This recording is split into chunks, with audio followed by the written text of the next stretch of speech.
အသိဉာဏ်ရှိတဲ့ပုဂ္ဂိုလ်ဆိုတာဘယ်လိုအခြေအနေဘယ်လိုအနေအထားမျိုးပဲကြုံမကောင်းတာမဖြစ်အောင်ကောင်းတာဖြစ်အောင်လုပ်နိုင်စွမ်းရှိရဘဝမှာအရေးအကြီးဆုံးကအဲ့ဒါပဲမကောင်းတာမဖြစ်အောင်ကြိုးစားနိုင်မှုကောင်းတာဖြစ်အောင်ကြိုးစားနိုင်မှုအထူးသဖြင့်ကိုယ့်ရဲ့စိတ်ကလေးကိုမကောင်းတဲ့စိတ်မဖြစ်အောင်ကြိုးပမ်းနိုင်မှုကောင်းတဲ့စိတ်ဖြစ်အောင်ကြိုးပမ်းနိုင်မှုဒါအရေးကြီးဆုံးပဲဘာလို့လဲဆိုတော့မကောင်းတဲ့စိတ်ဖြစ်လို့ရှိရင်အခုလဲဆင်းရဲမယ်နောက်လည်းပဲဆင်းရဲစေတဲ့မျိုးစေ့တွေကိုကျဲချပြီးသားဖြစ်သွားလိမ့်မယ်ကောင်းတဲ့စိတ်ဖြစ်အောင်လုပ်မယ်ဆိုရင်တော့ကောင်းတဲ့စိတ်ကအခုလည်းပဲချမ်းသာစေမယ်ငြိမ်းအေးစေမယ်တတ်တာစေမယ်နောက်လည်းပဲချမ်းသာတဲ့ကောင်းကျိုးရလဒ်ကိုဖြစ်ထွန်းစေတဲ့မျိုးစေ့ကိုကျဲချပြီးသားဖြစ်မယ်ဒါကြောင့်ဘဝမှာအရေးကြီးဆုံးကဘာလဲလို့မေးရင်မကောင်းတဲ့စိတ်တွေမဖြစ်ဖို့နဲ့ကောင်းတဲ့စိတ်တွေဖြစ်အောင်ကြိုးပမ်းအထောက်နိုင်ဖို့ဟာဘဝမှာအရေးကြီးဆုံးပါနော်တော့အခုဘုန်းဘုန်းတို့ဒီမှာတွေ့ကြုံနေရတဲ့အခြေအနေကဘာလဲဆိုတော့ဘဝမှာဒုတိယမြောက်စိတ်ထိခိုက်เสียအကောင်းဆုံးတနည်းအားဖြင့်ကြေကွဲเสียအကောင်းဆုံးကိစ္စတစ်ခုအဲ့ဒါဘာတော့ဆိုတော့ကိုချစ်တဲ့ခင်တဲ့ပုဂ္ဂိုလ်ကွဲကွာသွားရတဲ့အနေအထားသိဆုံးသွားရတဲ့အနေအထားဘာကြောင့်ဒုတိယမြောက်လို့ဘုန်းဘုန်းကပြောရတာတော့ပထမမြောက်ကရှိသေးတယ်နော်ပထမမြောက်ကကိုယ်တိုင်သိဆုံးရတဲ့အခါကာလမျိုးမှာကိုယ့်အတွက်ဒါစိတ်ဆင်းရဲစရာအကောင်းဆုံးအနေအထားတစ်ခုဦးလောင်စရာအကောင်းဆုံးအနေအထားတစ်ခုဉာဏ်ရှိမှပဲဘုံဘုံတို့တတ်တာကိုဘလောက်ချစ်တဲ့ပုဂ္ဂိုလ်ဘလောက်ချစ်ပါတယ်ပဲပြောကိုသေးတာလောက်တော့ကိုယ့်အတွက်မဆင်းရဲနိုင်ဘုံဘုံတစ်ခါတော့ပြောဦးတယ်ကိုချစ်တဲ့လူနဲ့ကိုနဲ့သေခွဲကိုရတယ်ဆိုတာကိုယ့်ဘဝရဲ့အစိတ်အပိုင်းတစ်ခုပျက်စီးသွားရုံပဲလို့ကိုသေးပြီဆိုရင်တော့ကိုယ့်ဘဝရဲ့တစ်ခုလုံးပျက်စီးသွားတာလို့ဒါလေးကိုကွဲပြားအောင်နားလည်စေချင်တယ်ဟုတ်လားကိုဘယ်လောက်ချစ်တယ်ပဲပြောကိုသားသမီးပဲဆိုကိုမိဘပဲဆို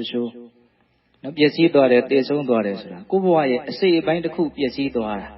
ကိုယ့်ဘဝအကုန်လုံးပျက်စီးသွားတာမဟုတ်ဘူးကိုယ့်ဘဝမှာအများကြီးကြံသေးတယ်နော်ကိုယ်တိုင်သေပြီကိုယ်တိုင်ပြည့်ရတော့မဟိဆိုတဲ့အနေအထားမျိုးကိုစဉ်းစားကြည့်လိုက်အကုန်လုံးပြတ်သွားပါနော်ပိုင်ဆိုင်မှုရောပတ်သက်သမျှရောဘဝရောဘာမှမကြံဟုတ်လားဒါကြောင့်လူတချို့ကသေရင်တရားကိုစစ်စစ်ပေါက်ပေါက်စဉ်းစားမထားဘဲနဲ့လွယ်ပြောရတာရှိတယ်။အိုးသေတဲ့နေ့မွေးတဲ့နေ့ပေါ့ကွာဟုတ်လားသေတဲ့အခါမှာပြည့်လဲရင်ဆိုင်နိုင်မှုဆိုတာတုံးတန်ရုံအည်သွေးနဲ့မရပါဘူး။ဘုံကတော့မရဘူးလို့ပဲထင်နေတယ်။ဘာဖြစ်လို့တော့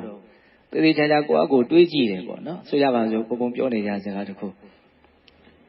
ကိုယ့်ရဲ့ပိုင်ဆိုင်မှုရဲ့တဝက်လောက်စိတ်ကူးနဲ့ဆုံးရှုံးကြည့်သားမယ်ကိုသိန်းတစ်ထောင်ချမ်းသာတယ်ဆိုတာသိန်း900ပျက်စီးသွားမယ်စိတ်ကူးနဲ့ပိုင်ဆိုင်မှုရဲ့အားလုံးမဟုတ်သေးဘူးတဝက်လောက်နော်ဒီတိုင်းပျက်စီးသွားတယ်ဆိုစိတ်ထဲဘယ်လိုနေမလဲထိခိုက်မယ်ပေါ့နော်ဟုတ်လားနည်းနည်းလောက်ပျက်စီးတာတော့ဘုန်းဘုန်းတို့ကမခံနိုင်ဘူးအဲ့လိုဆိုရင်ဘဝတစ်ခုလုံးပျက်စီးရမယ့်အခါကာလမျိုးမှာကိုငါခံနိုင်လိမ့်မယ်လို့ဘာလို့မြင့်တွက်ထားရသလဲတုံတယုံအသိဉာဏ်နဲ့မလွယ်ဘူးလို့ဘုံဘုံထင်တယ်ဟုတ်လားတော့ဒါလေးကစကားဘယ်ရောက်သွားတော့နော်ဘဝမှာအရေးကြီးဆုံးလောကဘာလဲဒါလေးစပြောရနော်ဘလို့အခြေအနေပဲတွေ့ဘလို့အနေအထားမျိုးပဲကြုံကောင်းတဲ့စိတ်ဖြစ်အောင်လုပ်နိုင်မှုမကောင်းတဲ့စိတ်မဖြစ်အောင်လုပ်နိုင်မှုဘာကြောင့်အဲ့လိုပြောရလဲဆိုရင်မကောင်းတဲ့စိတ်ဖြစ်ရင်ကိုယ်လည်းဆင်းရဲမှာနောက်လည်းဆင်းရဲမှာပဲကောင်းတဲ့စိတ်ဖြစ်ရင်ကိုယ်လည်းချမ်းသာမှာပဲနောက်လည်းချမ်းသာမှာပဲတော့အခုတွေ့ကြုံနေရတဲ့အခြေအနေတွေကနေအဲ့ဒီအနေအထားလေးကိုဘုန်းဘုန်းတို့ဆောင်ရွက်နိုင်ဖို့ကြိုးစားကြရမယ်အခုတွေ့ကြုံနေတာမှာတော့ကိုချစ်တဲ့ခင်တဲ့လူပျက်စီးသွားတာပေါ့ဟုတ်လားအဲ့ဒီချစ်တဲ့ခင်တဲ့လူပျက်စီးသွားတာကိုအကြောင်းပြုပြီးတော့မကောင်းတဲ့စိတ်မဖြစ်အောင်ကောင်းတဲ့စိတ်ဖြစ်အောင်ဘုန်းဘုန်းတို့ကလုပ်လို့ရတယ်အဲ့ဒါဘယ်လိုလုပ်မလဲဆိုလို့ရှိရင်အထူးသဖြင့်ဒီပျက်စီးခြင်းဆိုတဲ့အမှန်တရားကိုဆင်ခြင်ခြင်းကပဲကောင်းတဲ့စိတ်ဖြစ်ဖို့မကောင်းတဲ့စိတ်မဖြစ်ဖို့အလွန်ကြီးမားတဲ့တွန်းအားကြီးတစ်ခုဖြစ်နေတာကိုတွေ့ရတယ်။ဒါဘုံဘုံကလက်တွေ့ပြောတာပါ။အော်ငါပျက်စီးရမယ့်ဘဝကိုရထားတာ။ငါဟာသေလူတစ်ယောက်ဖြစ်တယ်။ငါရဲ့ရှင်သန်ခြင်းဟာတည်မြဲတာမဟုတ်ငါရဲ့သေဆုံးခြင်းသာလည်းမြဲတယ်။ငါသာလည်းမဟုတ်ဘူးတတ္တဝါအလုံးဟာသေကြရမှာ တတ္တဝါအားလုံးဟာသေမျိုးသေနွယ်တွေကြီးပဲတတ္တဝါအားလုံးရဲ့ရှင်သန်ခြင်းတည်မမြဲသေဆုံးခြင်းတည်မြဲဤလို့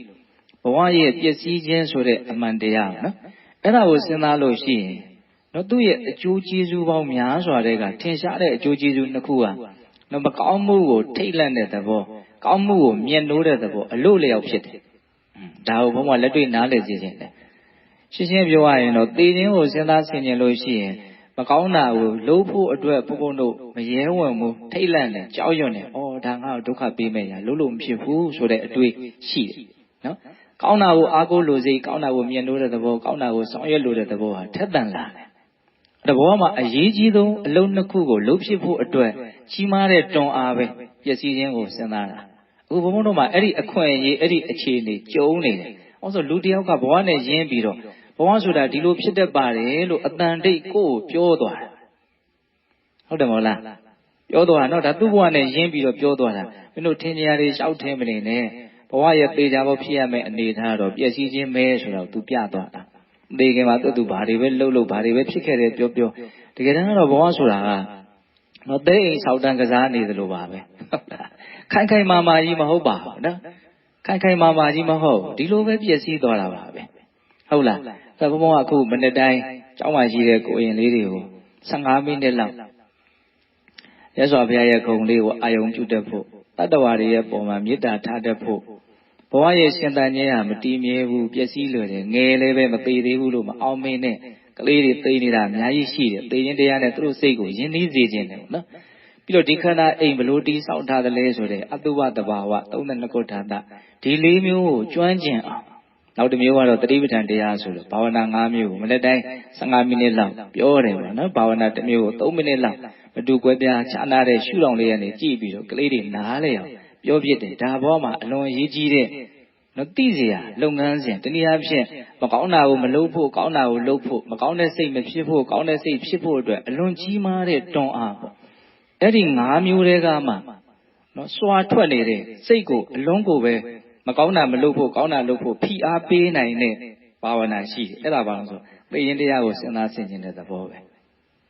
သိခြင်းကိုစဉ်းစားလို့ရှိရင်အလိုလျောက်ဉာဏ်ပညာအသိဟာပြောင်းလဲတယ်နော်ငါဘာလုပ်တဲ့နဲ့ဘာမလုပ်တဲ့ဘူးဘဝရဲ့လက်ကျန်မှာငါဘလို့နေတဲ့နဲ့ဘလို့မနေတဲ့ဘူးဆိုတဲ့လမ်းညွှန်ချက်ကိုအဲ့ဒီသိခြင်းကိုစဉ်းစားဆင်ခြင်လို့ဖြစ်တဲ့အသိဉာဏ်ကကောင်းကောင်းပေးနိုင်တယ်ဘုန်းတို့တွေကသူများကကိုယ့်ကိုဆရာလုပ်ရင်များသောအားဖြင့်မကြိုက်ကြဘူးနော်ဘာလို့သိဆရာလုပ်တာပဲမကြိုက်ဘူးစိတ်ထဲမှာသူများဆရာလုပ်တာကိုမကြိုက်ဘူးဆိုရင်ကိုယ့်အထဲမှာကိုယ့်ကိုကောင်းကောင်းဆရာလုပ်နိုင်တဲ့ကောင်းကောင်းလမ်းညွှန်နိုင်တဲ့ဆရာရှိဖို့လိုမယ်ဟုတ်လားအဲ့ဒီဆရာကဘယ်သူလဲလို့မင်းအခုသိခြင်းကိုစဉ်းစားလို့ဖြစ်တဲ့အသိဉာဏ်ပဲစဉ်းစားကိုယ့်ကိုစဉ်းစားဘုံပြောတာကိုလက်တွေ့လုပ်ပြီးမှဘုံကလက်ခံစေခြင်းတယ်ပေါ့နော်လုပ်ကြည့်ငါသိရမယ့်ဘဝကိုရထားတာဘယ်ချိန်သိမယ်ဆိုတာတော့မသိနိုင်သိရမယ့်ဘဝဆိုတာလည်းအမှန်တရားပဲဘယ်ချိန်သိမယ်မသိနိုင်ဘူးဆိုတာလည်းနောက်ထပ်သူ့ထက်ပိုပြီးတော့မှန်နေတဲ့အမှန်တရားတစ်ခုတော့သိခြင်းကိုစဉ်းစားလို့ရှိရင်သူကငါသိရမှာပဲငါသိလို့တယောက်ပဲလို့စဉ်းစားရုံနဲ့မပြည့်စုံဘူးဘာထပ်ထည့်ရမလဲဆိုတော့အချိန်မရွေးဆိုတော့ထပ်ထည့်ရအချိန်မရွေးပျက်စီးနိုင်နောက်ထပ်ထည့်တဲ့အမှန်တရားတစ်ခုရှိသေးတယ်အဲ့ဒါဘာလဲဆိုလို့ရှိရင်ငါတယောက်တည်းဖြစ်ရမယ့်ကိစ္စမဟုတ်ဒါတစ်လောကလုံးဖြစ်တဲ့ကိစ္စလို့အားလုံးရဲ့အမှန်တရားဖြစ်တယ်ဆိုတာကိုထပ်ပြီးတော့နားလည်ရတသိခြင်းကိုစဉ်းစားတဲ့အခါမှာအချိန်မရွေးဆိုတဲ့စကားလုံးရဲ့လူတိုင်းတတ္တဝါတိုင်းဆိုတဲ့စကားလုံးရဲ့ဒီနှစ်ခုကိုဘုန်းတို့ကောင်းကောင်းထပ်ထည့်နိုင်ဖို့လိုတယ်ဟုတ်လားတကယ်တော့ဘဝကဘာမှသေချာမှုရေရာမှုမရှိတဲ့သဘောနဲ့သွားနေတာဘုံပေးနေကြဥမာလေးတစ်ခုဆိုကြပါစို့ဘုံတို့ဘဝရဲ့ဘယ်ချိန်ပျက်စီးရမလဲဆိုတာမသိနိုင်ဘူးဆိုတာလေးကိုပေါ်လွင်အောင်စဉ်းစားတတ်ဖို့အစလေးပြောနော်ခဲတစ်လုံးကိုမြှောက်လိုက်ဟုတ်လားသေချာပေါက်အဲ့ဒီခဲဟာမြေကြီးပေါ်ပြန်ကျနော်သေချာပေါက်ကိုပြန်ကျမြေဆွဲအားကိုသူဘလို့မှမလွန်ဆန်နိုင်ဘူးဟုတ်တယ်မဟုတ်လားဒီခဲလုံးလေးဟာဒီမဟာပထဝီမြေကြီးရဲ့ဆွဲအားကိုသူမလွန်ဆန်နိုင်ဘူးဒီကိုပြန်ကတ်ရမယ်ပြုတ်ကျကိုကျရမယ်ဟုတ်လားအဲ့လိုဆိုရင်ဒီခဲလုံးလေးဟာဒီလေဟာပြင်ထဲမှာဘလောက်ကြာကိုမြှောက်လိုက်တဲ့အချိန်ကစပြီးတော့မြေကြီးကိုပြန်ကျတဲ့အချိန်ထိဂျားကာလမှာဘလောက်ကြာလေထဲမှာနော်လေဟာပြင်ထဲမှာနေမလဲတက်သွားတဲ့အချိန်ရှိမယ်ခဏလေးစက္ကန့်ဝက်ကလောက်ကလေးတွေ့နေတဲ့အချိန်လေးရှိမယ်ပြီးရင်ပြန်ကျတက်သွားတာရဲ့တွေ့နေတာလေးကတော့မဖြုတ်ပတ်တော့ပါဘူးပြန်ကျ အဲ့ဒီတက်သွားတဲ့အချိန်နဲ့ပြန်ကျသွားတဲ့အချိန်ဒီနှစ်ခုဘဝတစ်ခုလို့ဆိုကြပါစို့ဘယ်လောက်ကြာကြာနေရမလဲအဲ့ဒါဘယ်လောက်ကြာကြာနေရမလဲဆိုတာကိုကဘယ်လောက်အချိန်နဲ့ခဲလုံးကိုမြောက်လိုက်တယ်လဲဆိုတာကိုမူတည်မယ်လို့ထင်တယ်ဟုတ်တယ်မဟုတ်လားဘုန်းတော်က10ပေလောက်ပဲမြောက်လိုက်မယ်ဆိုရင်10ပေတက်ပြီး10ပေပြန်ကြမယ်ဒါပဲပေ20မြောက်နိုင်မယ်ဆိုရင်ပေ20တက်ပြီးပေ20ပြန်ကြမယ်ဟာအရန်ကိုအားကောင်းမောင်းတန်မြောက်လိုက်မယ်ပေ100လောက်ထိမြောက်လိုက်မယ်ဆိုရင်တော့ပေ100လောက်တက်သွားမယ်ပေ100ပြန်ကြမယ်အလွန်အားပြင်းတဲ့အမြောက်လိုဟာမျိုးနဲ့ပြစ်ထည့်လိုက်မယ်မိုင်နဲ့ချီပြီးတက်သွားမှာဆိုဟာတော်တော်ကြာမယ်နော်အဲ့ဒါဆိုရင်တော့ကိုင်းကြာတယ်ပဲပြောမကြာဘူးပြောသေချာတာတော့မြည်ကြီးကိုပြန်ကြမှာတော့သေကြတယ်ဒုတိယအချိန်မရွေးဆိုတဲ့အမှန်တရားလေးကိုမြင်ဖို့ဘုံဘဝဥမာပေးနေတာဘယ်ချိန်ပြန်ကြမလဲဆိုတာမသိနိုင်ဘူးဘာဖြစ်လို့လဲဆိုတော့ဒီဘဝဆိုတဲ့ခဲလုံးလေးကိုဘုံတို့ကဘလောက်ကြာကြာလေထဲမှာနေဖို့အတွက်အားပြင်းပြင်းနဲ့မြှောက်ထည့်လိုက်တယ်လဲဆိုတဲ့စိုက်ထုတ်မှုစွမ်းအားချင်းတယောက်နဲ့တယောက်မတူခဲ့ကြအဲ့ဒါကံတရားဆိုတာအဲ့ဒါကိုပြောတာဘုန်းတို့ဘဝမှာရှင်းတန်းနေတယ်ဆိုတာကံစေဥဒုအာဟာရအကြောင်းတရား၄ပါးပေါ်မှာအခြေခံပြီးတော့ဖြစ်ပေါ်နေကြတယ်နော်ဆိုရပါစို့လွန်ခဲ့တဲ့9ရက်လောက်ကစပြီးတော့ဘာမှလည်းမစားတော့ဘူးဘာမှလည်းမတောက်တော့ဘူးဆိုဒီအချိန်ဒီလိုမနေနိုင်ဘူးသေပြီဟုတ်တယ်မဟုတ်လားအာဟာရကိုမှီပြီးတော့ရှင်ရတယ်ဆိုတာအလွန်ထင်ရှားတယ်နော်ကျေးဇူးရှင်တော့ဒီအာဟာရကနော်ဒီရှင်သန်နိုင်တဲ့အနေအထားထက်ကျော်လွန်တဲ့အပူဓာတ်အေးဓာတ်ထဲမှာဘုန်းဘုန်းတို့မရှင်သန်နိုင်ဘူးညညီညွတ်တဲ့မျှတတဲ့အပူအေးဥဒုထဲမှာပဲဘုန်းဘုန်းတို့ရှင်သန်နိုင်တယ်ဟုတ်တယ်မဟုတ်လားဘုန်းဘုန်းတို့ရဲ့ကဘာမြေအနေထားကဘာကျိုးအနေထားနေနဲ့နော်လူတွေတတ္တဝါတွေရှင်သန်နိုင်တဲ့အနေအထားအကွာဝေးမှာလဲပတ်နေလို့ဘုန်းဘုန်းတို့ကရှင်သန်နိုင်တယ်ဒီနဲ့ဒါတဲ့နီးသွားရင်လည်းမလွယ်ဘူးဒါတဲ့ဝေးသွားရင်လည်းမလွယ်ဘူးနေကိုပဲဘုန်းဘုန်းတို့ကမလုပ်နေရဘူးအားပြုနေရတကယ်ဟုတ်လားနေစွမ်းအားပေါ့နော်ဥဒုကိုအဲ့လိုမြင်ရဟုတ်လားပြီးရင်ပါလေစိတ်စွမ်းအား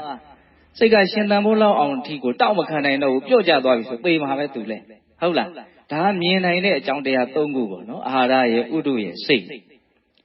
မြင်လဲမမြင်ရတဲ့အ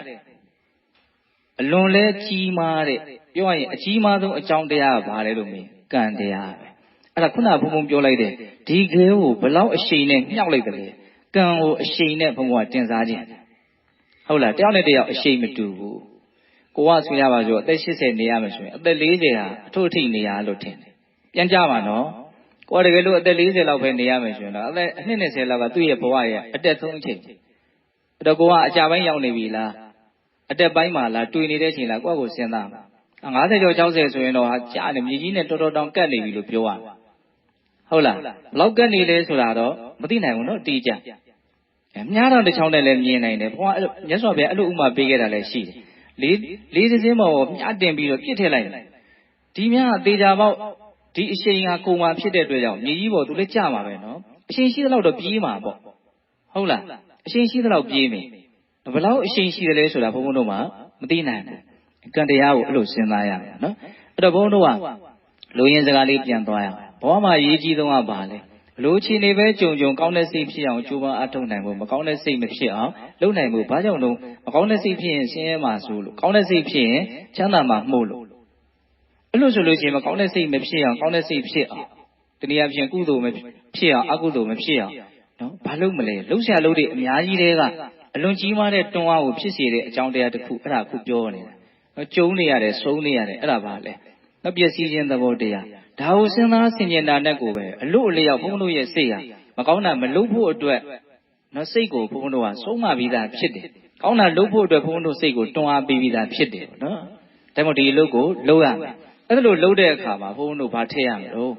ငါပျက်စီးရမယ့်လူသားတစ်ယောက်ဖြစ်တယ်ငါရဲ့ဘဝဟာနော်အနိစ္စဖြင့်ဆုံးသတ်ရမယ်အမှန်တရားဆိုတော့စဉ်းစားတဲ့အခါမှာနှစ်ခုထည့်ဖို့ဘုန်းဘုန်းပြောလိုက်တယ်ပါလေအချိန်မရွေးဆိုတာရယ်ပြီးတော့ပါလို့လူတိုင်းဆိုတာအဲ့ဒီလူတိုင်းကလည်းအရေးပါတာပဲဘုန်းတို့ဗိန္ဒသုတ်တံမှာမြတ်စွာဘုရားတော့တူးချင်းတယောက်ချင်းရဲ့ဒီဩနာသေးကွဲကံတဲ့တွဲကိုစဉ်းစားယုံနဲ့ဉာဏ်ကပြည့်စုံတဲ့အနေအထားကိုမရောက်ဘူးဟုတ်လားငါဥရမှာငါနာမှာငါသေးရမှာတော့ငါချစ်တဲ့ခင်တဲ့လူတွေနဲ့ကွဲရမှာငါရဲ့စေတနာနဲ့တန်တဲ့အကျိုးရလဒ်ကိုပဲငါရရှိမှာဆိုတဲ့ဒီအမှန်တရားကြီး၅မျိုးကိုရှင်းပြတဲ့အခါမှာမြတ်စွာဘုရားအသိဉာဏ်ကိုကျေပြန့်မှုကြီးမားဖို့အတွက်နောက်ထပ်ပြီးတော့ထည့်ပေးထားတာကဘာလဲဆိုတော့တလောကလုံးရဲ့အမှန်တရားဖြစ်တယ်ဆိုတာကိုဆက်စဉ်းစားဖို့ဆိုလိုတာကတတ္တဝါတိုင်းလူတိုင်းရဲ့တော့တွေ့ကြုံရမယ့်အနေအထားကိုမြင်ဖို့ကိုတယောက်တည်းဆိုလို့ရှိရင်တတ္တဝါ တော့အတ္တကိုအခြေခံထားတာဆိုတဲ့အခါကျတော့သူကအားငယ်တာတွေကြောက်တာတွေနဲ့ဉာဏ်ကသိပြီးတော့မပွင့်သေးဘူးတလောကလုံးဒီလိုဖြစ်ရမှာဆိုမှလောကအနှစ်သာရစိတ်သုံးတယ်ဆိုတဲ့ပုံညာသဘောကိုသူကောင်းကောင်းမြင်နိုင်တယ်တော့ပေါ့လားဒါကြောင့်အားလုံးဒီလိုဖြစ်ရမှာဆိုတာစဉ်းစားဖို့လိုတယ်လူတိုင်းကြားဘူးတယ်နော်ကိတာဂေါရမီဆိုတာနော်တတိတာတယောက်နဲ့ရတာလေနောက်အိမ်မှာရေးပါလာတယ်ဘောင်းဆိုသားလေးမွေးလာအိန္ဒိယရဲ့ထုံးစံသားလေးမွေးလာတော့သူအလွန်ရေးပါဒီသားလေးကိုပဲနော်တန်ဖိုးထားလို့မဆိုဖြစ်နေမှာသားလေးရဲ့ပေါက်စားလေးရုပ်တရက်ပါဖြစ်တာသေသွားရောအဲ့ဒီမှာသူဘာဖြစ်တော့သူ့ရဲ့အားကိုးရမှီရလေးပြက်သွားတဲ့အခါကျတော့သူထောက်ရတရားမရှိဘူးသူ့ရဲ့စိတ်ဟာကစင်ကလေးအားဖြစ်တယ်သူ့စိတ်ကလောက်ထိတောင်စိတ်ကဖောက်ပြန်သွားတော့ဒီသေးနေတဲ့ကလေးကိုမသေးဘူးလို့သူလုံနေတယ်သူကမသေးခြင်းမို့လေသူစိတ်ကိုသူဘာလို့တော့လှည့်စားနေတာခါတလေဘုန်းတို့မှလည်းအဲ့လိုအနုစားလေးတွေဖြစ်တတ်တယ်ဒါကြီးကဒီလိုဖြစ်နေတယ်ကိုကလက်မခံနိုင်ဘူးလက်မခံနိုင်ဘူးမဖြစ်တယ်လို့လုံနေတယ်သူကဟုတ်လားနော်အဲ့ဒါနဲ့မလုပ်တော့ဆိုတော့တွေးသမျှလူကိုသူ့သားလေးကမသေးသေးဘူးဒါမေ့မြော့တာဟိုမှာကလေးကအယောင်တောင်ပြောင်းနေပြီဒါပေမဲ့ तू ကမသေးသေးဘူးတော့ဆေးမြန်ရှိမလားဒါဘယ်လိုရှင်သန်ဖို့အတွက်ပြန်တစ်ဖန်ပြန်ရှင်သန်ဖို့အတွက်ဘယ်လိုများလုပ်ရမလဲနီလန်အကုန်တွေးသမျှလူအကုန်လိုက်မေ့အဲ့ဒါပတ်ဝန်းကျင်သူ့ဘယ်လိုပြောတာလဲယူပြီတကယ်လည်းယူသွားတာပဲအစိတ်အပိုင်းတစ်ခုယူသွားတာပဲတော်ခွာအောင်ယူနေတာတော့မဟုတ်အဲ့ဒါနဲ့ဒီအမျှော်မြင်ရှိတဲ့လူတယောက်ကဟုတ်တယ်မင်းသားကိုရှိခုပေးနိုင်တဲ့လူရှိတယ်မင်းသားမသေးသေးဘူးမျှော်လင့်ချက်ရောင်ကြီးလေးတန်းလာဒါဘယ်မှာတော့ဘယ်သူခုပေးနိုင်တော့အဲ့ဒီမှာမြတ်စွာဘုရားရှိရဘူးညွန်ပြလိုက်မြတ်စွာဘုရားကောင်းကောင်းသဘောပေါက်တာနော်ဒါဘာဖြစ်နေတာလဲဆိုသိတယ်ဒါငါတယောက်တည်းဖြစ်နေတဲ့ကိစ္စလို့ထင်လို့ပြဿနာတက်နေတာလို့သိတယ်အားလုံးကဒီလိုဖြစ်နေတာဆိုတဲ့အမြင်မှန်ကိုဖွင့်ပေးနိုင်ရင်သူယောဂပြောက်မှဆိုတာသိတယ်အဲ့ဒါနဲ့မြတ်စွာဘုရားအကုန်လုံးကဒီလိုဖြစ်နေတာပါကွယ်လို့မပြောလိုက်ဘူးမြတ်စွာဘုရားရဲ့နီးပြူပါဘုံကအလွန်သဘောကျတယ်တလုံးကလုံးဒီလိုဖြစ်တာမင်းသားတယောက်မှသေတာမဟုတ်ဘူးအကုန်သေမျိုးသေတွေကြီးပဲလို့မပြောလိုက်ဘူးအဲ့ဒီအတိကိုသူကိုယ်တိုင်ရအောင်လက်တွေ့ကွင်းဆင်းပြီးတော့ရှာဖွေခိုင်းတယ်အဲ့လိုခိုင်းတယ်ဟုတ်တယ်မင်းသားတော့ငါဆေးပေးမယ်ဒါပေမဲ့ဆေးတယ်မယ်တော့လူတယ်တွားရှာချင်အဲ့ဒါပါဆိုမုံညင်းစီဟုတ်လားမုံညင်းစီဖြစ်မယ်နဲ့တူပါတယ်ဟုတ်လားမုံညင်းစီလေးမုံညင်းစီကဆေးပဲဝင်လာဟုတ်လားရတယ်မုံညင်းစီဘယ်လောက်ယူခဲ့ရမလဲပမာဏအရေးမကြီးဘူးတဲ့ရှာဖွေခဲ့တဲ့နေရာအရေးကြီးတယ်ဘယ်လိုနေရာရှာဖွေခဲ့အောင်လူတယောက်မှမသေးဘူးတဲ့အိမ်ကရှာခဲ့ရ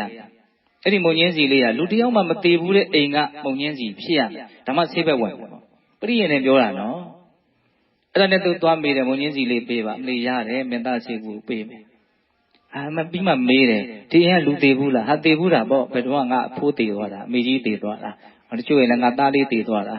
မိမသေးသွားတာမသေးတဲ့အိမ်ရှိအဲ့ဒီမှာသူဘာသိဉာဏ်ကိုရတယ်ဒါငါတယောက်တည်းဖြစ်တဲ့ကိစ္စမဟုတ်ပါလားတလောကလုံးမှာဖြစ်နေတဲ့ကိစ္စပါလားအဲ့ဒီအမြင်ကသူ့ရဲ့အဉာဏ်ကိုပွင့်လင်းသွားစေတာအဲ့ဒီတော့မြတ်စွာဘုရားဒီကိုတောင်ဒီသားသေးလေးကိုပြန်ပြီးတော့ယူမလာတော့ဘူးသင်္ချိုင်းမှာပြစ်ထားတယ်တခါလေဘယ်သူဟောတဲ့တရားကိုသူနာလဲရလောကဟောတဲ့တရားကိုနာလိုက်တာနော်မြတ်စွာဘုရားကတော့သူ့ကိုတရားနာတဲ့အောင်လမ်းညွှန်ပေးလိုက်တာမြတ်စွာဘုရားကိုယ်တိုင်ဘာမှပြောလိုက်တာမရှိဒါပေမဲ့ဒီလောက်အဓိပ္ပာယ်ရှိတဲ့စကားကိုပြောနိုင်တဲ့လူတွေသူပြန်မလာပဲမနေနိုင်ဘူးနော်မြတ်စွာဘုရားသူပြန်ရောက်လာတယ်ပြန်ရောက်လာတဲ့အချိန်မှာမြတ်စွာဘုရားသုံးသောအဓိပ္ပာယ်ကိုအဲ့ဒီကျမှပြောတာဒါဟာတဲ့တူတယောက်တည်းဖြစ်နေတဲ့ကိစ္စမဟုတ်ဘူးဒီပျက်စီးခြင်းဆိုတာနော်တရွာတည်းဖြစ်တဲ့ကိစ္စမဟုတ်ဘူးတနယ်တည်းဖြစ်တဲ့ကိစ္စမဟုတ်တနိုင်ငံတည်းဖြစ်တဲ့ကိစ္စမဟုတ်တလောကလုံးမှာဖြစ်နေတဲ့ကိစ္စနော်တလောကလုံးမှာဖြစ်နေတဲ့ကိစ္စလောကအသေးလောကကြီးပဲတကယ်တမ်းဘုန်းတော်ကအသိဉာဏ်ဟာနော်ရှိလိုက်တဲ့လောက်မရှိတဲ့အတွက်ကြောင့်ဒါကိုမမြင်ရမြင်ခွင့်ကမထင်ရှားလို့မပြီးပြင်းလို့မမြင်ရတာမဟုတ်ဘူးနော်ကိုယ့်ရဲ့မျက်စိကစားမှုံနေတာမျက်စိကိုကြည်အောင်မလုပ်တာနော်မြင်အားကိုမမြင်တဲ့အတွက်ကြောင့်မြင်ခွင့်ကမရှင်းဘူးဖြစ်နေတကယ်လောကကတော့ထင်ရှားရှားပြနေတာပဲမြင်ခွင့်နေနဲ့လည်းပြတယ်အတန်နေနဲ့လည်းပဲကြည်ကြည်လောင်လောင်ပြောနေတယ်အသေးလောကကြီးဆိုတာကိုပြနေပါတယ်အသေးလောကကြီးဆိုတာကိုပြောနေပါတယ်ကိုယ့်ရဲ့မျက်စိနဲ့နားကိုပဲကိုကကောင်းအောင်လုပ်ဖို့လိုတယ်ဒါကြောင့်မြတ်စွာဘုရားဒီအိုရင်းနာခြင်းသေခြင်းဒီတရား၃မျိုးကိုဒေဝဒုဒလို့တော့ဟောတယ်။ဘာလဲဒေဝဒုဒဆိုတာနော်နတ်ပြည်ကိုရောက်စေတဲ့နော်အကြောင်းတရားတစ်ခုနတ်တမန်ပေါ့နော်နတ်ပြည်ရင်တော့မကဘူးဝိသုဒ္ဓိနတ်လို့ဆိုတယ်နော်ယဟန္တာအဖြစ်ကိုတော့နော်ဖြစ်အောင်တွန်းအားပေးနိုင်တဲ့အကြောင်းတရားအနေနဲ့ဒေဝဒုဒလို့ဒီလိုအဓိပ္ပာယ်ကောက်နေတယ်ရတယ်ဆိုလိုတာကဒီအိုခြင်းနာခြင်းသေခြင်း ဟုတ်လားဒေဝဒုတာ5မျိုးဟောတာလည်းရှိတယ်နော်ဟိုမေဇိမတိကေတဲ့မှာကျတော့သူ5မျိုးပြောတာလည်းရှိတယ်။အိုခြင်းနာခြင်းသေခြင်းနဲ့မကဘဲနဲ့မွေးဖွားခြင်းနဲ့ထည့်တယ်နော်ကလေးတယောက်ရဲ့အနေထားတဝေကရစရာကောင်းတယ်။ပြီးတော့ဘာလို့ဆိုတော့အကြောင်းမျိုးမျိုးကြောင့်ဖန်ဆီးခံကြရတာအချုပ်နှောင်ခံကြရတာဒါလည်းပဲဒေဝဒုတာဆိုလို့မြတ်စွာဘုရားထည့်ဟောတယ်။ဒီမြင်ကွင်းတွေဒီအတန်တွေဟာနော်စိတ်ကိုမကောင်းတာမလုပ်ဖို့အတွက်ကောင်းတာလုပ်ဖို့အတွက်သူတွန်းအားပေးတဲ့အရာတွေအဲ့ဒီမကောင်းတာမလုပ်ဘူးကောင်းတာလုပ်တယ်ဆိုရင် तू ဟာနတ်ပြည်ယောက်ျောင်းလမ်းကိုရှောက်ရောက်တယ်ဒီနေ့အဖြစ်ယဟန္တာဖြစ်အောင်လုပ်တဲ့လမ်းကိုလည်း तू ဟာရှောက်ရောက်တဲ့အတွက်ကြောင့်ဒီတရားတွေကိုဒေဝဒုတာလို့မြတ်စွာဘုရားဟောတယ်။သဘုံပြောရင်တာပါလေလောကကတော့မပြဘူးဆိုတာမရှိဘူးပြနေတယ်နော်မင်းလဲအိုရမှာမင်းလဲနာရမှာမင်းလဲသေရမှာဟောမင်းလည်းပဲဘယ်လိုတော့မွေးဖွားခြင်းကိုတပံပြန်ပြီးတော့ကျုံအောင်မယ်ဒီအကြောင်းတရားတွေကိုမပေးရသေးဘူးဟုတ်လားဒီအခမ်းမသိရင်အချုပ်အောင်လည်းပဲခံရနိုင်သေးတယ်ဒီသဘောတဘာဝတွေကိုလောကကပါတော့ပြောနေတယ်ဒါကြောင့်ဒါတွေမကြုံမစုံသေးခင်မှာမင်းကကောင်းတာကိုလုပ်ဖို့လိုတယ်ဆိုတဲ့အနေအထားပေါ့ဒီတွန်းအားကိုပေးတာဒါလည်းဆိုပဲဒေဝဒုတာသုတ်တန်ထဲမှာဟိုယမမင်းကဟိုမကောင်းမှုအနေငယ်ကြောင့်ရောက်လာတယ်ငရေသားမေးတာဟုတ်ကြားဝိရမောလဒီသုတ်တန်ကိုလူဘွားတော်ကပထမနတ်တမန်ကိုမြင်ခဲ့ဘူးလားနတ်တမန်ဘာပြောမှတော့သူကမသိဘူးဟုတ်လားအဲ့ဒါနဲ့လူအိုပဲအဲ့ဒါလူအိုဆိုတာနတ်တမန်ပဲမြင်ခဲ့တယ်မြင်တဲ့အခါမှာအော်ငါလည်းပဲအိုရမှာမအိုခင်ငါကောင်းတာလုံးမှာပဲလို့အတွေးလေးများမင်းမပေါ်ခဲ့ဘူးလားမေးလျော်ခဲ့တယ်တခုပြီးတခုမေးတာသူ့ကိုကောင်းတဲ့စိတ်ကလေးအစဖော်နိုင်မလားဆိုတဲ့အတွေးနဲ့မေးတာဒါပေမဲ့ तू အကုန်လုံးဇုံမြုပ်ဘာလုပ်ခဲ့လုံးမေးခဲ့တယ်ဒါမေးတော့အဲ့ဒီငရဲသားယမမင်းရပါတော့စိတ်မကောင်းဘူးပေါ့နော်ဒီငရဲသားအဲ့ဒါငရဲကြရအဲ့ဒါကိုမြတ်စွာဘုရားဟောပြတာငရဲမှာဆင်းရဲတဲ့ဒုက္ခတွေကြီးမားစွာကြုံရတဲ့အနေအထားတွေကိုအများကြီးပြောပြပြီးတော့ယမမင်းရဲ့စိတ်ထဲကအော်ငါလူဖြစ်ရင်ကောင်းမယ်လူဖြစ်ရင်ငါမြတ်စွာဘုရားပွင့်တဲ့ကာလနဲ့ကြုံရင်ကောင်းမယ်မြတ်စွာဘုရားကိုဖူးရရင်ကောင်းမယ်မြတ်စွာဘုရားဖူးရလို့မြတ်စွာဘုရားရဲ့တရားကိုနာရရင်ကောင်းမယ်မြတ်စွာဘုရားရဲ့တရားကိုနာရလို့သိရမယ်ဆိုရင်ငါအလွန်ကောင်းပါပဲဒီလိုတောင်တွေးတယ်အဲ့ဒီမှာဘုံဘုံပြောရင်တာလေးကပါတော့ဆိုတော့နောက်ဆုံးမှာမြတ်စွာဘုရားဂါထာလေးဒီတရားစကားအနေနဲ့ဟောတာရှိသောရိတာဒေဝဒုတိယေပမိစ္ဆန္တိမာနဝတေရီကာရတသောစန္တိဟိနာကာယုပကနရာအဓိပ္ပာယ်လေးအလွန်ကောင်းတယ်သောတိတာဒေဝဒုတိဟိနတ်တမန်တွေကနှိုးဆော်နေတယ်ဟေ့မင်းတို့ကောင်းတာမလုပ်နဲ့ကောင်းတာလုပ်ကြမင်းတို့ရထားတဲ့အခြေအနေဘဝကကောင်းတဲ့အနေအထားမဟုတ်ဘူးပျက်စီးရမယ့်အနေအထားတော့တေခြင်းကိုပြပြီးတော့နတ်တမန်တွေကဘာလုပ်နေလဲနှိုးဆော်နေတယ်တဲ့ဘာလို့ဖို့နှိုးဆော်တာမကောင်းတာကိုမလုပ်ဖို့ကောင်းတာကိုလုပ်ဖို့အတွက်နှိုးဆော်နေတယ်ဒါမှမင်းတို့အနာဂတ်ကကောင်းမွန်မှာဟုတ်လားသောတိတာဒေဝဒုတိဟိနတ်တမန်တွေကနှိုးဆော်နေတယ်ဒါပေမဲ့လို့ယေပမိစ္ဆန္တိမာနဝ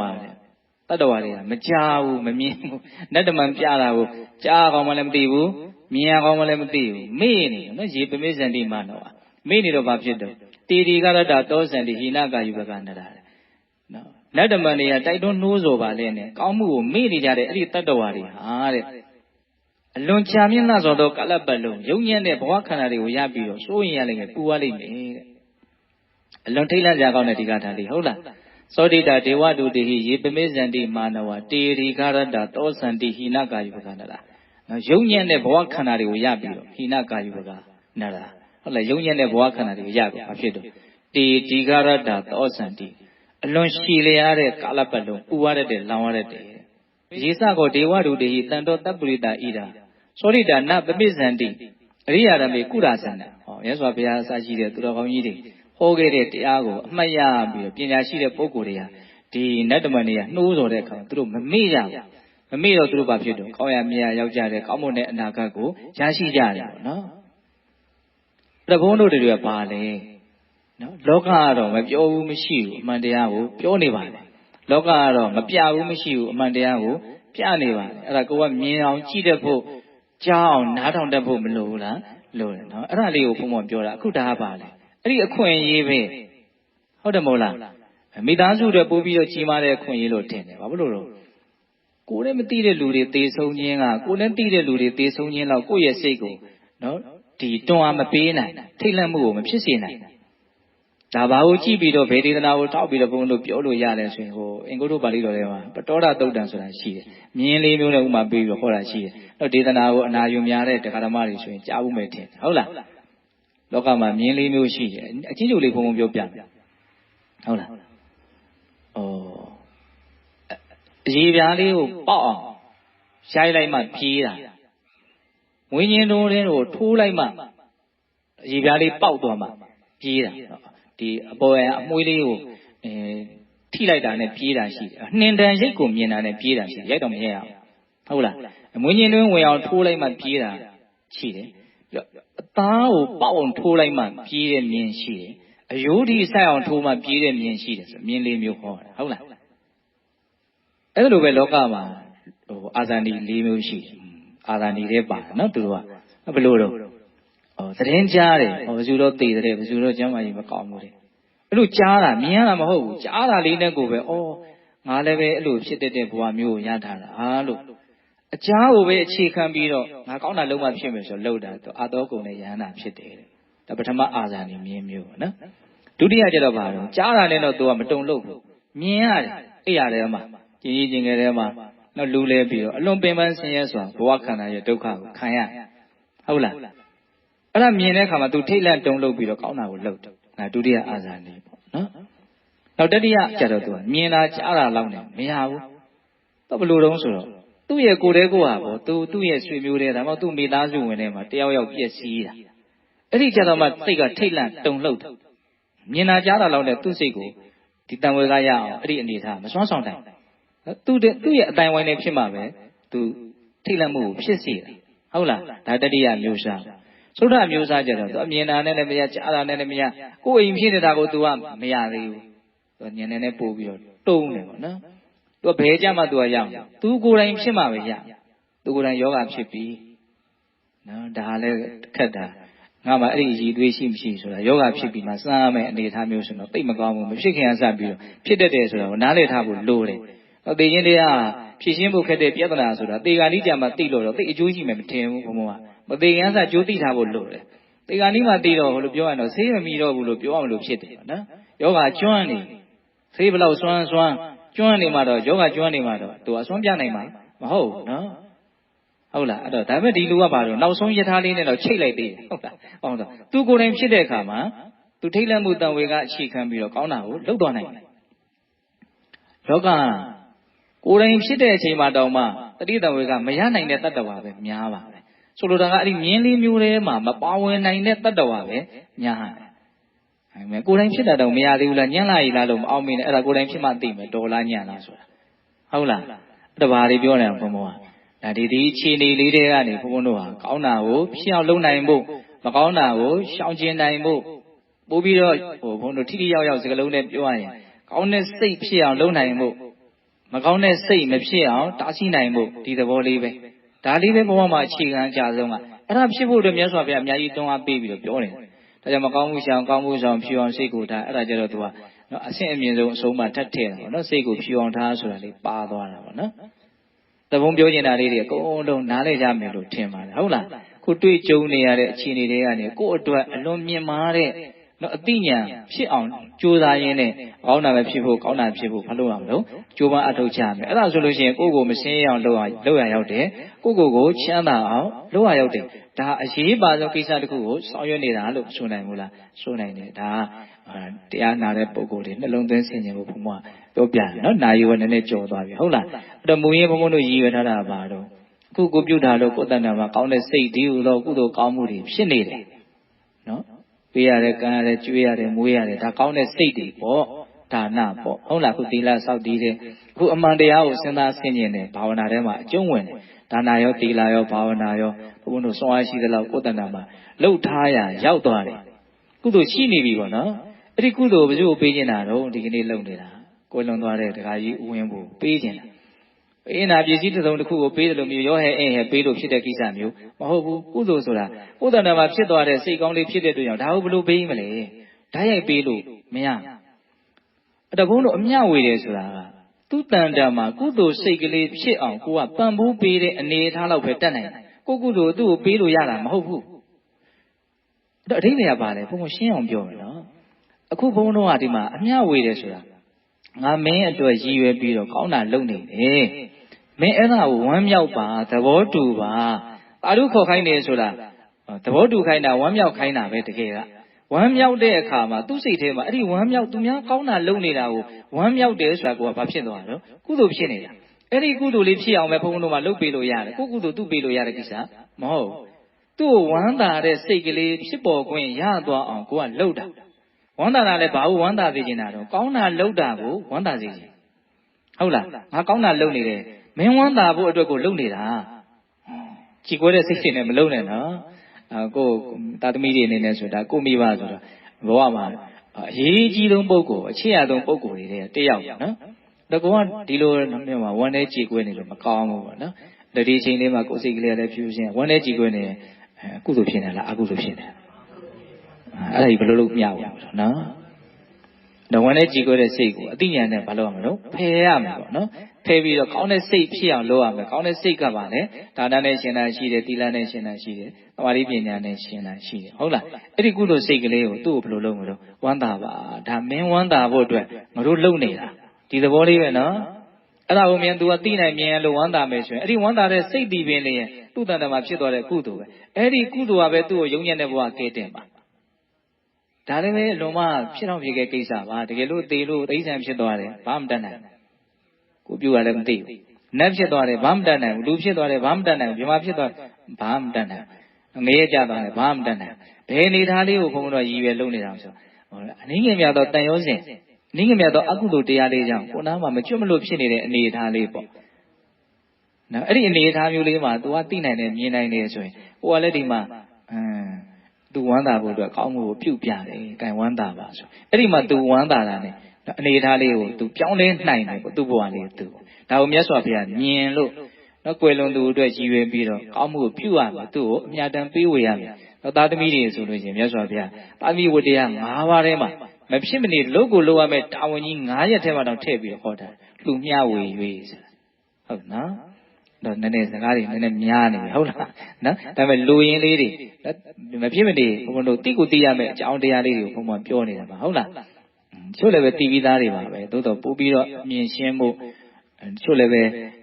တတိပြန်ပြီးတော့ရဖို့ပေါ့နော်တိကိုသိပြီးသားအကြောင်းအရာတွေပါပဲဟုတ်လားဒါလေးတွေကိုပြန်ပြီးတော့တွေးမိတယ်မြင်မိတယ်ဆိုရင်ဘာလို့အသိဉာဏ်အသက်နဲ့ဘုံတို့ကကုသိုလ်အသက်ဖြစ်ရတယ်နော်အဲ့ဒီသဘောလေးတွေဖြစ်အောင်ဘုံပြောပြတာဟုတ်လားဒါကြောင့်ပြောခဲ့တဲ့စကားတွေအကုန်လုံးပြန်ပြီးတော့အနှိမ့်ချုပ်ကြည့်မယ်နော်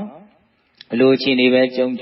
ကောင်းတာတွေပဲကြုံမကောင်းတာတွေပဲကြုံဘဝဆိုတာကောင်းဆိုလောကဓာတ်အမျိုးတွေကိုဖြတ်တန်းသွားလာရတဲ့သဘောပါပဲဟုတ်လားဘလို့အနေထားပဲကြုံဘုံတို့ကအရေးကြီးသွားပါလေကောင်းတဲ့စိတ်ဖြစ်အောင်လုံနိုင်ဖို့မကောင်းတဲ့စိတ်မဖြစ်အောင်လုံနိုင်ဖို့ပါပဲလူရင်းရတာပါပဲဟောဆိုကောင်းတဲ့စိတ်ဖြစ်မှဘုံတို့ဟာခုလည်းပဲအခြေအနေကောင်းမှာနောင်လည်းပဲအခြေအနေကောင်းအကောင်းတဲ့စိတ်ဖြစ်ရင်ခုလည်းအခြေအနေဆိုးနေနောင်လည်းအခြေအနေဆိုးမှာပဲသူကဟုတ်လားအဲ့ဒီနှစ်ခုဖြစ်ဖို့အတွက်ဘုံတို့ဟာဖြစ်ပေါ်နေတဲ့အခြေအနေတွေကိုအုံချနိုင်လို့လို့နော်အခုဒါကွယ်လွန်သွားတဲ့တရားကြီးကိုအကြောင်းပြုပြီးတော့ဘုံတို့ကုသိုလ်ကောင်းမှုလုပ်ကြတယ်ဒါကိုအသုံးချနေတာမဟုတ်လားဘယ်လိုအသုံးချလဲငါလည်းပဲပြည့်ရမှာနော်ခိုင်မာတဲ့ဘဝကိုရထားတာမဟုတ်ဘူးပြည့်ရမယ့်ဘဝကိုရထားတာပြည့်မှာမှဘယ်အချိန်ပြည့်မယ်ဆိုတော့မသိနိုင်ဘူးအချိန်မရွေးငါတယောက်တည်းပြည့်မှာမဟုတ်ဘူးတလောကလုံးကအပြည့်လောကကြီးဒီလိုမြင်ရမှာဟုတ်လားအဲ့ဒီလိုမြင်ခြင်းတည်းသောတော်ဘုန်းတို့လူရင်းအလုံးတစ်ခုကိုလှုပ်ဖြစ်ဖို့အတွက်ကြီးမားတဲ့တွန်းအားဖြစ်တယ်နော်ဒါကိုမြင်ရမယ်ဟုတ်လားမကောင်းတာမလုပ်ဖို့ကောင်းတာလှုပ်ဖြစ်ဖို့ဒီသဘောလေးကိုပြောပြတာဟုတ်လားပြီးတော့မှပြောတော့အမြတ်တမ်းပေးဝေတယ်ဆိုတာကုသိုလ်ကြီးကိုဒါတိုင်းပေးလိုက်တာမဟုတ်ပေးလို့လည်းမရပါဘူးဟုတ်လား